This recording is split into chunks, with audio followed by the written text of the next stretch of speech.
Hola chicos, ¿cómo están? Espero que estén todos muy bien. Soy la señor Luz y el día de hoy vamos a aprender acerca de los cuentos de terror. Pero antes de que escuchen el cuento, ya que se van a asustar un poquito, quiero aclararles que no es real. Es un cuento ficcional que enseguida voy a explicarles utilizando mi pizarrón qué quiere decir que es un cuento ficcional.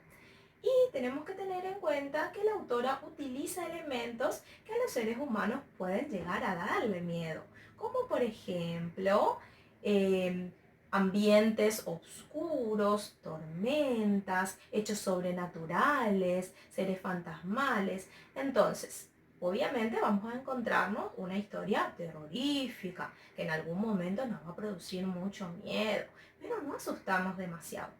Recordar que la misma fue pensada justamente para provocar esto en los lectores. Así que ahora escuchamos la explicación y luego los invito a que puedan disfrutar y asustarse un poquito con este cuento. Un beso grande, a trabajar. El cuento de terror, al igual que los otros textos que venimos leyendo, es un texto narrativo en cuanto a su estructura. ¿Sí? Nosotros ya estudiamos que los textos narrativos, a diferencia de otros textos, tienen una determinada estructura dividida en tres momentos: el inicio, el conflicto y la situación final. ¿Sí? Los textos narrativos pueden ser ficcionales y no ficcionales. El cuento que vamos a leer hoy, por ejemplo, es un cuento ficcional. ¿Por qué? Porque es producto de la imaginación del autor.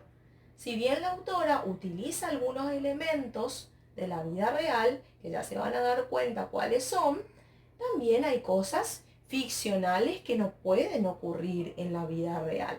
Y ustedes las van a tener que identificar para justificar por qué es un cuento ficcional. Pero también los textos narrativos pueden ser no ficcionales. ¿Cuáles son los no ficcionales? Los que relatan o informan un hecho real, como por ejemplo una noticia. Una noticia me está contando, me está informando acerca de un hecho que ocurre en la vida real, como por ejemplo un accidente de tránsito, ¿sí? En cuanto a los personajes, nosotros también estudiamos que en los textos narrativos hay personajes que son los que llevan a cabo las acciones en la historia. Estos pueden ser protagonistas o antagonistas. El personaje protagonista es el personaje principal, ¿sí? Todos los hechos que ocurren en la historia giran en torno a él.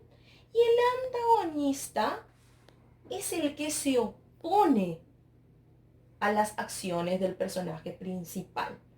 Como por ejemplo podría ser un héroe como personaje principal y un villano que se opone a que el héroe logre sus objetivos como personaje antagonista. ¿Sí?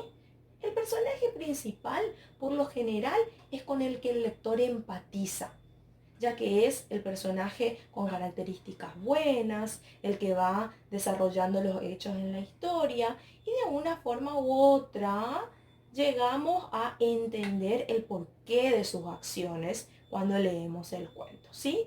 Así que luego de identificar y justificar por qué el cuento de terror es un cuento ficcional, un texto ficcional, van a identificar cuáles son los personajes protagonistas y los personajes antagonistas. Muy bien, manos a la obra, a trabajar.